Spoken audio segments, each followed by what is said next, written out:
Welcome to learn and share online Brainery YouTube channel. இன்றைக்கி நம்மளை பற்றியே நம்ம பெட்டராக தெரிஞ்சுக்கிறதுக்கான ஒரு வீடியோவை பார்க்க போகிறோம். இதில் ரெண்டு விதமான ஆஸ்பெக்ட் நம்ம பார்க்க இருக்கோம். ஒன்று நம்மளை பற்றியே நம்ம அனலைஸ் பண்ணக்கூடிய செல்ஃப் அனாலிசிஸ், இன்னொன்று நம்மளோட கரியர் பற்றியான ஒரு அனாலிசிஸ். ஃபர்ஸ்ட் நம்ம செல்ஃபை பற்றி தெரிஞ்சுக்குவோம். செல்ஃப் அனாலிசிஸில் ஃபஸ்ட்டு நான் பேச போகிறது இன்ட்ரெஸ்ட் பற்றி. எல்லாருக்குமே ஒரு விஷயத்தில் ஆர்வம் இருக்கும். ஆர்வம் இல்லாத விஷயத்த நம்ம கரெக்டாக தெரிஞ்சுக்கவும் மாட்டோம், கரெக்டாக பண்ணவும் மாட்டோம். அதனால் நம்மளோட ஆர்வம் எதை நோக்கி இருக்குது அப்படின்னு நம்ம ஃபஸ்ட்டு ஒரு யோசனையை டெவலப் பண்ணிக்கிட்டு என்னென்னத்தில் இருக்குன்றதை நம்மளை பற்றி தெரிஞ்சுக்கணும். நமக்கு எது ரொம்ப செய்ய பிடிக்குமோ அதை தான் நம்ம பேஷன்னு சொல்லுவோம். உங்கள் இன்ட்ரெஸ்ட்டில் இருக்க ஏதாவது உங்கள் பேஷனில் இருக்கா அப்படின்னு செக் பண்ணுங்கள். பேஷன்ன்றது இண்டிவிஜுவலிஸ்டிக்காக டெவலப் பண்ணக்கூடிய ஒரு விஷயம். அதுக்கு நிறைய ஃபேக்டர்ஸ் இருக்குது. நம்ம சிச்சுவேஷனல் ஃபேக்டர்ஸ் இருக்குது, நம்ம எந்த மாதிரி ஒரு செட்டப்பில் இருக்கோம், பேக்ரவுண்டில் இருக்கோன்றதை பொறுத்து அந்த பேஷன் இருக்குது. சில பேர் தனக்குன்னு எதுவுமே யோசிக்காமல் தன்னோட என்விரான்மெண்ட்டுக்கு எது தேவைன்றதை பற்றியே யோசித்து வாழ்கிறவங்கெல்லாம் இருக்காங்க. ஸோ நீங்கள் ஒரு இண்டிவிஜுவலிஸ்டிக் லைஃப் வாழறீங்கன்னா, அதாவது உங்களுக்கு என்ன தேவைன்னு நீங்கள் தெரிஞ்சுக்கிற ஒரு கட்டத்தில் இருக்கீங்கன்னா, நீங்கள் கண்டிப்பாக உங்கள் பேஷன் எதுன்றதை இப்போ கண்டிப்பாக தெரிஞ்சுக்கணும். உங்களுக்கு ஏதாவது ஆம்பிஷன் இருக்கா? இப்போது என்னெல்லாம் கேட்டிங்கன்னா, நான் படித்து முடிக்கிற வரைக்கும் எனக்கு ஆம்பிஷன்லாம் எதுவுமே கிடையவே கிடையாது. ஆனால் இப்போ இருக்க ஜென்ரேஷனுக்கெலாம் ஒரு ஆம்பிஷன் இருக்குது. ஸோ உங்களுக்கு இந்த மாதிரி ஏதாவது ஒரு லட்சியம் இருக்கா? இல்லை அதை அந்த மாதிரி ஒரு டெஸ்டினேஷன் இருக்கா? இந்த இடம் தான் இந்த இடத்துக்கு வந்தால் எனக்கு நான் லைஃப்பை நல்லா வாழ்ந்ததாக எனக்கு ஒரு சாட்டிஸ்ஃபேக்ஷன் அப்படின்னு சொல்கிற மாதிரி ஆம்பிஷன் இருக்கான்னு தெரிஞ்சுக்கணும். நமக்கு ஆம்பிஷனை ரீச் பண்ண நிறைய கோல்ஸ் தேவைப்படும். சரி, ஆம்பிஷன் இங்கேருந்து ஒரு 5 கிலோமீட்டர் டிஸ்டன்ஸுன்னு வச்சுப்போம். கோல் ஒவ்வொரு கிலோமீட்டர்லேயும் இருக்கும். நான் ஒரு எக்ஸாம்பிளுக்காக இந்த டிஸ்டன்ஸ் யூஸ் பண்ணேன். ஆம்பிஷன்ன்றது நீங்கள் லைஃப்பில் ஒரு இதுதான் ஒரு ப்ராப்பர் டெஸ்டினேஷன் நினச்சிட்ருப்பீங்க. அந்த டெஸ்டினேஷனை ரீச் பண்ணுறதுக்கான குட்டி குட்டி விஷயங்களை தான் நம்ம கோல்ஸுன்னு சொல்லுவோம். இந்த நமக்கு ஆம்பிஷனே இல்லைனாலும் நமக்கு அட்லீஸ்ட் ஒரு கோல் இருக்கும். இப்போது படித்து முடிக்கிறவங்களுக்கு அடுத்து ஒரு வேலை கிடைக்கணும்னு ஒரு கோல் இருக்கலாம், இல்லை மேலே படிக்கணும்னு ஒரு கோல் இருக்கலாம், இல்லை ஏதாவது ஒரு இந்த வேறு ஏதாவது ஒரு ஃபீல்டுக்கு போகலான்னு ஒரு கோல் இருக்கலாம். ஸோ அவங்களுக்குலாம் ஆம்பிஷன் இல்லைனாலும் கண்டிப்பாக கோல் இருக்கும். ஸோ ஆம்பிஷன் இல்லைன்னா இதை பற்றி நம்ம யோசிக்கவே தேவையில்லை, கவலைப்பட தேவையில்லை. ஆனால் கோல்ஸ் இல்லைன்னா நம்ம கொஞ்சம் பாத் மாறுறோம் அப்படின்னு நம்ம எடுத்துக்கலாம். அதாவது நம்ம லைஃப்பை சீரியஸாக எடுத்துக்கல, life is all about fun அப்படின்னு நம்ம ஜாலியாக சொல்லிக்கலாம். ஆனால் லைஃப்பை கொஞ்சமாவது ஒரு கரெக்டான டோனில் நம்ம பார்க்கணும். இப்போது கோல்ஸ்லேயே short term, long term goals இருக்குது. ஷார்ட் டேர்ம்ன்றது கொஞ்சம் குறுகிய காலத்தில் நம்ம செய்யக்கூடிய ஏதோ ஒரு விஷயம். லாங் டேர்ம்ன்றது விஷயம் சின்னதோ பெருசோ, ஆனால் அதை அச்சீவ் பண்ண கொஞ்சம் நாள் ஆகும். இப்போது உங்களோட வேலெட்டில் வேலெட்னா உங்ககிட்ட இப்போ ஒரு ₹1 கூட கிடையாது. நீங்கள் 0 ரூபீஸில் இருக்கீங்கன்னா, இப்போது இங்கேருந்து ₹100 சம்பாதிக்கிறது ஒரு ஷார்ட் டேர்ம் கோலாக இருக்கலாம், இங்கேருந்து ₹1,00,000 சம்பாதிக்கிறது ஒரு லாங் டேர்ம் கோலாக இருக்கலாம். நம்ம ஏன் காசை பற்றி பேசுவானே, நம்ம இந்த டிஸ்டன்ஸ்லேயே பேசுவோம், அதுதான் நமக்கு கம்ஃபர்டபுள். ஒரு 1000 கிலோமீட்டர் அப்படின்றது உங்கள் லாங் டேர்ம் கோல்னு எடுத்துப்போம். ஒரு 100 கிலோமீட்டரை நம்ம ஷார்ட் டேர்ம் கோல்னு எடுத்துக்கும். ஸோ எவ்வளோ நாள் எடுக்குது அப்படின்றத நம்ம இது பண்ணிக்குவோம். ஷார்ட் டேர்ம் கோல்ஸ் இருந்துகிட்டே இருந்துச்சுன்னா நமக்கு ஒரு சாட்டிஸ்ஃபேக்ஷன் இருக்கும். அந்த கோல் முடிய ஓகே, நம்ம இதை கரெக்டாக பண்ணிகிட்ருக்கோம் அப்படின்னு இருக்கும். லாங் டேர்ம் கோல் இருந்துச்சுன்னா அதுவும் ஒரு ரீஇன்ஃபோர்ஸ்மெண்ட் கொடுக்கும். ரீஇன்ஃபோர்ஸ்மெண்ட் இன் த சென்ஸ் ஒரு ஒரு ஒரு மோட்டிவேஷன், ஒரு அப்ரிசியேஷன் கொடுத்துக்கிட்டே இருக்கும். நம்ம அதை நோக்கி போகிறோம், அதனால் நம்ம இதை பற்றி கவலைப்படக்கூடாது அப்படின்னு போகும். ஸோ ரெண்டுமே நல்லது. உங்களோட கோல் என்னன்றதை பொறுத்து தான் அது ஷார்ட் டேர்மாக லாங் டேர்மாக இருக்கிறதான்றதை நம்ம டிசைட் பண்ண முடியும், ஜென்ரலைஸ்டாக சொல்ல முடியாது. அடுத்து டெம்ப்ரவரி அண்ட் பெர்மனன்ட் கோல்ஸ். இப்படி ஒரு டேர்ம் இருக்கான்னு தெரில, ஆனால் இதை நான் கண்டிப்பாக இதை மென்ஷன் பண்ணுறதுக்கான ரீசன் என்னென்னா, இன்றைக்கி இந்த டெம்ப்ரவரி கோலுன்றது 2 விதமாக நம்ம பார்க்கலாம். ஃபஸ்ட்டு நான் நார்மலாக சொல்கிறேன். இந்த நிமிஷம் எனக்கு 3 வேளை சாப்பாடு கிடைக்குதான்றதை மட்டும் நான் நோக்கி ஒரு வேலை எடுத்து செய்கிறேன்னா அதையும் நம்ம டெம்ப்ரவரி கோல்னு சொல்லுவோம்.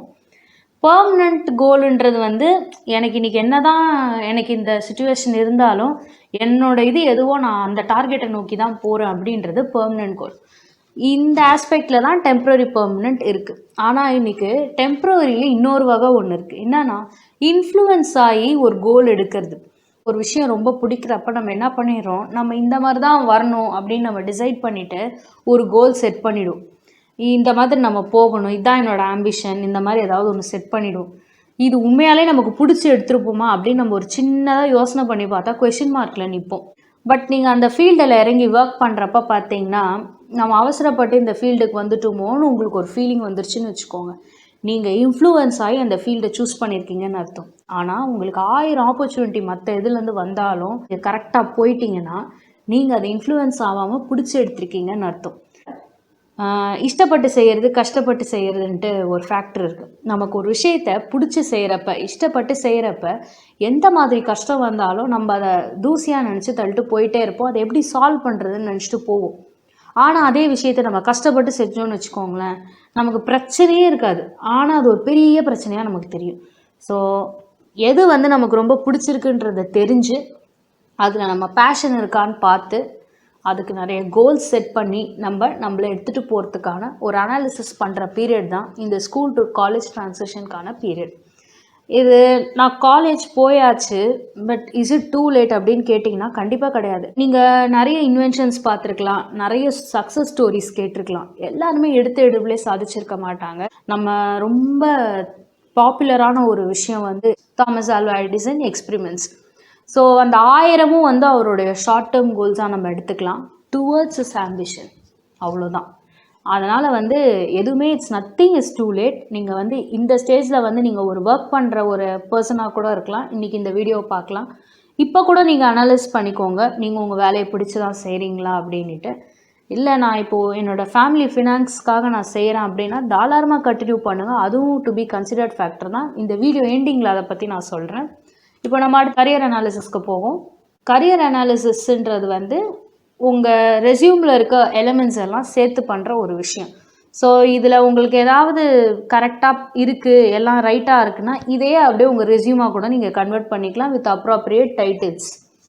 இப்போ நம்ம கரியர் அனாலிசிஸ்குள்ளே குயிக்காக போகலாம். ஆப்ஜெக்டிவ் என்னோடய கம்பெனியில் இந்த டாப் லெவலில் வரணும்னு ஆசை, எல்லா வேலையும் என்னால் செய்ய முடியணுன்ற நிலைமைக்கு வரணுன்றது தான் எங்களோட அப்ஜெக்டிவ் அப்படின்னு போட்டிருப்பாங்க. இதுதான் world wide famous objective. Of course ஒரு கம்பெனிக்கு வேலைக்கு போகிறப்ப இதுதான் நம்ம அப்ஜெக்டிவாக இருக்க முடியும்.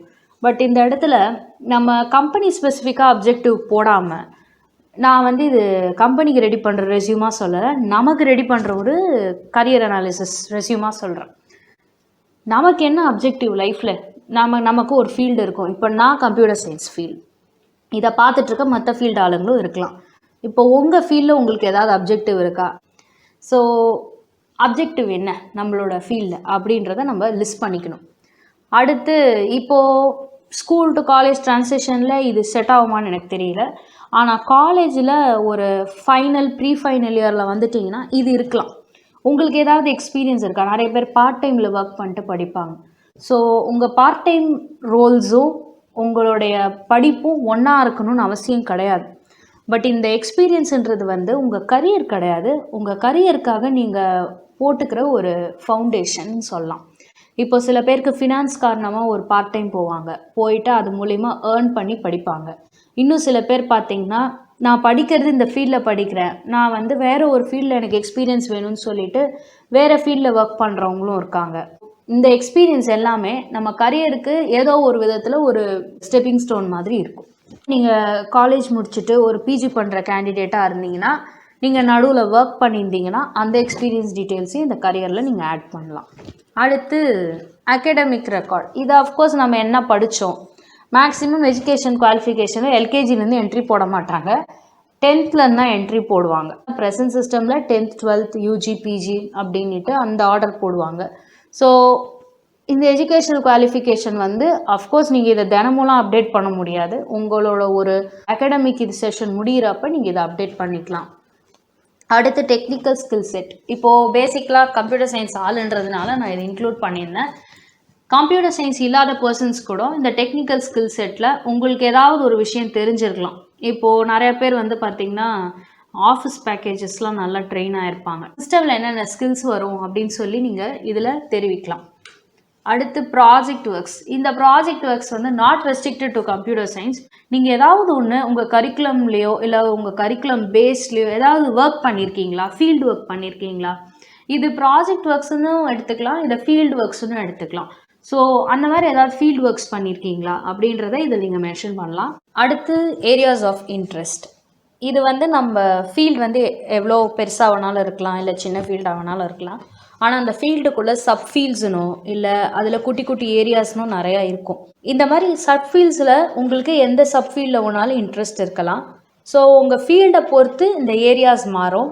இது வந்து உங்களுக்கு ஒருவேளை நீங்கள் வந்து ஒரு ஸ்டூடெண்ட்டாக இருக்க பட்சத்தில் உங்களுக்கு எடுக்கக்கூடிய டீச்சர்னாலும் உங்களுக்கு இந்த ஏரியா பிடிச்சிருக்கலாம், இல்லைனா நீங்கள் அதில் செஞ்ச வேலைகள் நல்லா வந்திருந்ததுன்றதுனால உங்களுக்கு அந்த ஏரியா பிடிச்சிருக்கலாம். நம்ம கரியர் வந்து இந்த ஏரியா தான் நம்ம டிசைட் பண்ணிட்டதுக்கப்புறம் அந்த ஏரியாவில் இருக்கிற ஒவ்வொரு நுணுக்கத்தையும் நம்ம தெரிஞ்சுக்க வேண்டியதும் நம்மளோட ரெஸ்பான்சிபிலிட்டி.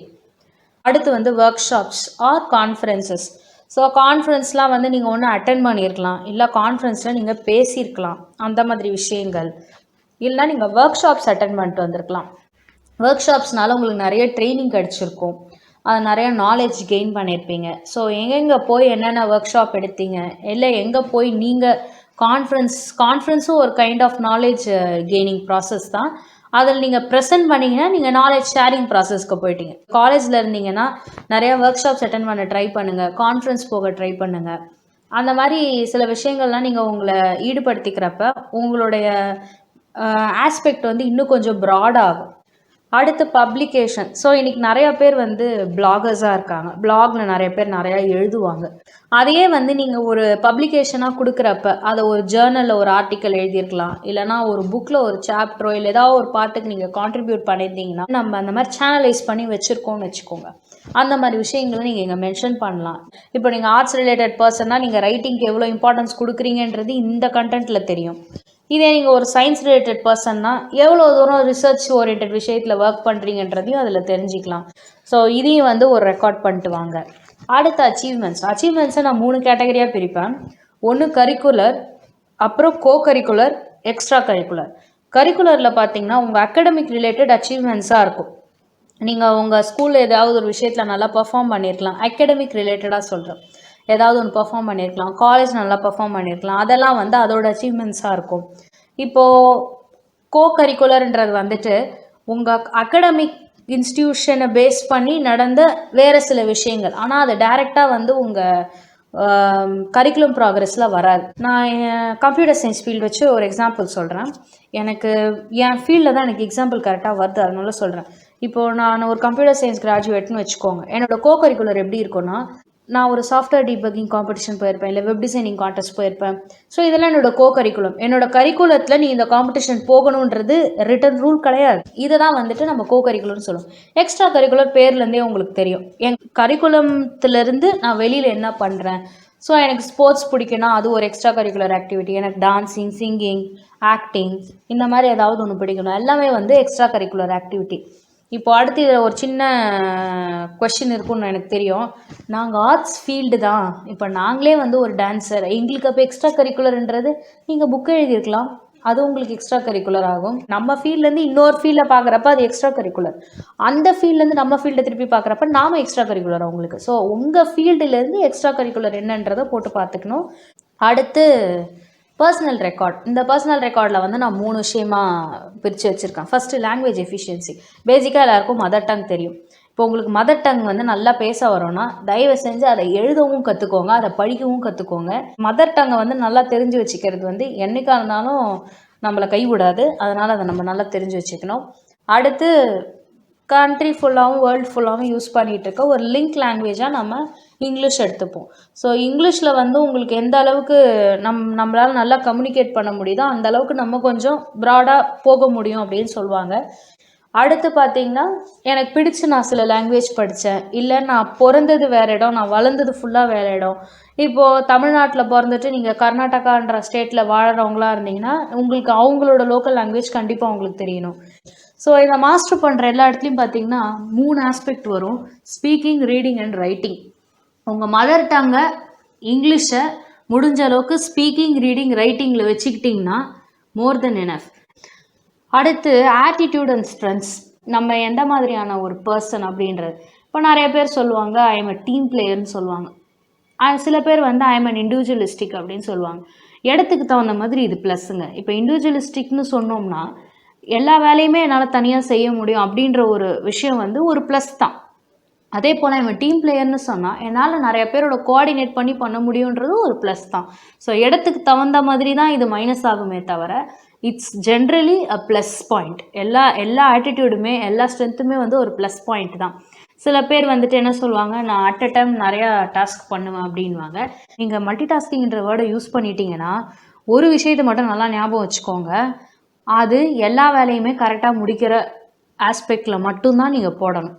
அதுக்கப்புறம் உங்கள் ஐடென்டிட்டியை காட்டுற மாதிரி ஏதாவது ஒரு விஷயங்கள் பண்ணியிருக்கீங்களா? இப்போது நீங்கள் வந்து ஒரு பிளட் டொனேஷன் பண்ணியிருக்கலாம், இல்லை எங்கேயாவது போய் ஒரு வாலண்டியர் சர்வீஸ் பண்ணியிருக்கலாம். இந்த மாதிரியான விஷயங்கள்லாம் வந்துட்டு நீங்கள் கண்டிப்பாக வந்து இதில் மென்ஷன் பண்ணலாம். பட் நீங்கள் லைஃப்பில் பண்ண எல்லாத்தையுமே வந்து, அதாவது உங்கள் கரியர் ரிலேட்டடாக பண்ண எல்லாத்தையுமே வந்து இந்த அனாலிசிஸில் கொஞ்சம் கொண்டு வந்து ஃபிட் பண்ண பார்க்குறப்ப நமக்கு வந்து ஒரு ஃபீல் இருக்கும். நம்ம லைஃப்பில் நம்ம ஒன்றுமே பண்ணல அப்படின்னு ஒரு ஃபீல் இருந்ததுன்னா, இதை நீங்கள் ஃபில் பண்ணுறப்ப இன்னும் நீங்கள் என்ன பண்ணணுன்றதையும் அது சொல்லும். இது வரைக்கும் என்ன பண்ணியிருக்கீங்கன்னு சொல்லும்.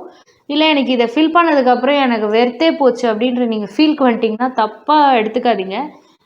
இங்கேருந்து நீங்கள் ஸ்டார்ட் பண்ணுங்கள், அவ்வளோதான். ஸோ அந்த ஆட்டிடியூடை வந்து ஃபஸ்ட்டு நம்ம வளர்த்துக்கணும். ஸோ இதில் நம்ம அடுத்து பேலன்சிங் லைஃப் போகணுன்னு வச்சுக்கோங்க. இப்போ நம்ம பார்த்து இந்த செல்ஃப் அனாலிசிஸ், கரியர் அனாலிசிஸில் வந்து இந்த பர்சனல் கரியர் பார்ட்ஸ் வந்து விழுந்துரும்.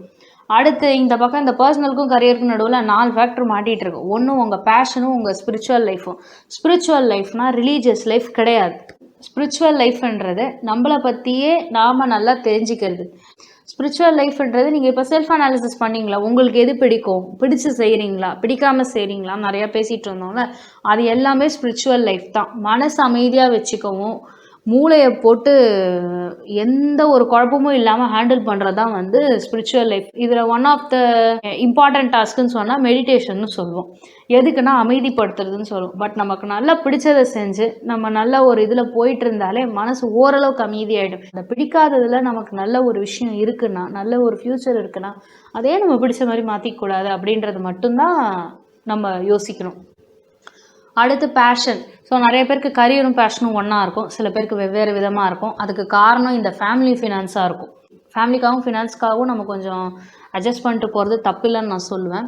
ஸோ உங்கள் கரியர் வந்து உங்கள் ஃபேமிலியை பாதிக்காமல் பார்த்துக்கோங்க, உங்கள் பர்சனலும் உங்கள் ஃபேமிலியை பாதிக்காமல் பார்த்துக்கோங்க. இது எனக்கு வேணும், இதெல்லாம் எனக்கு வேணாம் அப்படின்னு நம்ம எதையுமே ஒதுக்க முடியாது. எல்லாமே நமக்கு தேவை. அந்த ஆட்டிடியூடில் யோசிங்க, நான் வேறு எந்த ஆஸ்பெக்ட்லேயும் சொல்லுவேன். ஸோ என்னைக்காக இருந்தாலும் லைஃப்பை பேலன்ஸ் பண்ணிக்கோங்க. இது வந்து லைஃப்பை வந்து நம்ம ஸ்மூத்தாக வச்சுக்க, கம்ஃபர்டபுளாக வச்சுக்க ரொம்ப யூஸ்ஃபுல்லான ஒரு விஷயம். ஹோப் இந்த வீடியோ வந்து எல்லாருக்கும் ஒரு விதத்தில் தன்னையே அனலைஸ் பண்ணிக்கிட்டு தன்னை இன்னும் பெட்டராக தெரிஞ்சிக்க ஹெல்ப்ஃபுல்லாக இருக்கும்னு நான் நம்புகிறேன். Thank you viewers.